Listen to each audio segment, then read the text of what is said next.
Solid defense na naman ang pinakita ni Kai Sotto sa Day 2. Pero hindi naging madali ang laban. May butata moment, may sapul sa mukha, may frustration, at may muntik na momentum swing.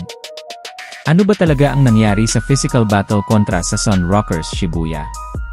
Bakit tila nawalan ng rhythm ang Kushigaya Alphas kahit panalo sila sa Game 1? At paano nakaapekto ang gigil at emosyon sa laro ni Kai?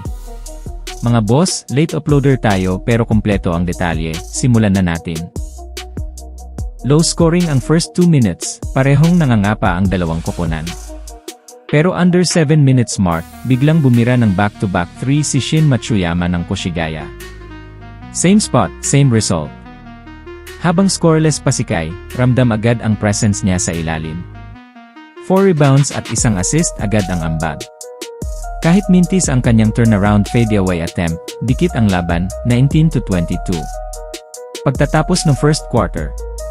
Pagpasok ng second quarter, nag-extra pass si Kai papunta kay Reed para sa unang offensive conversion nila. Sa depensa naman, ramdam ang haba at timing, solid block sa local center ng Shibuya. Dominado niya ang rebound department na may 8 boards at 2 assists. Pero dito na naging pisikal ang laban. May play na nasapul sa mukha ang Japanese local.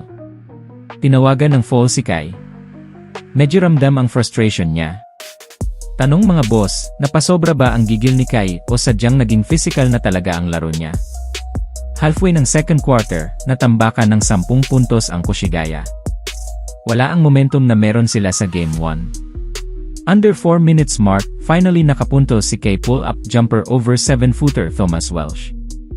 Statement shot yon.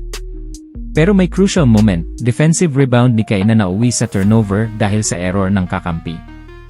Doon ba nagsimulang mawasak ang momentum? Sa halftime, 32-38 lamang ang Shibuya.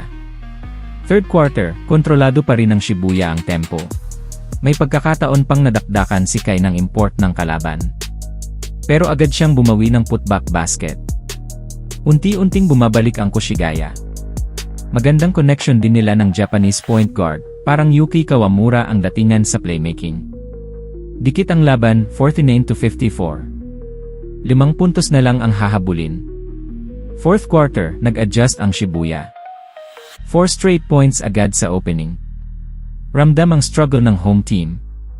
Pero si Kai, tuloy ang trabaho, malapit na sa double-double. Under 7 minutes mark, boom! Isang malakas na slam dunk para sigurado na ang 10 points at 11 rebounds.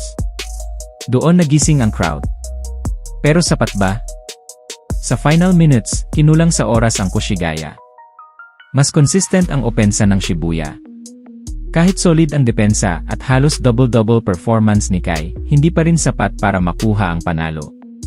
Sa huli, talo ang Kushigaya Alphas. Ngayon mga boss, ito ang tanong, kung nabawasan kaya ang foul trouble at turnovers, ibang resulta kaya ang nakita natin? At mas malaking tanong, kaya bang bumawi ng Kushigaya sa susunod na laban at mas kontrolado na ang emosyon ni Kai?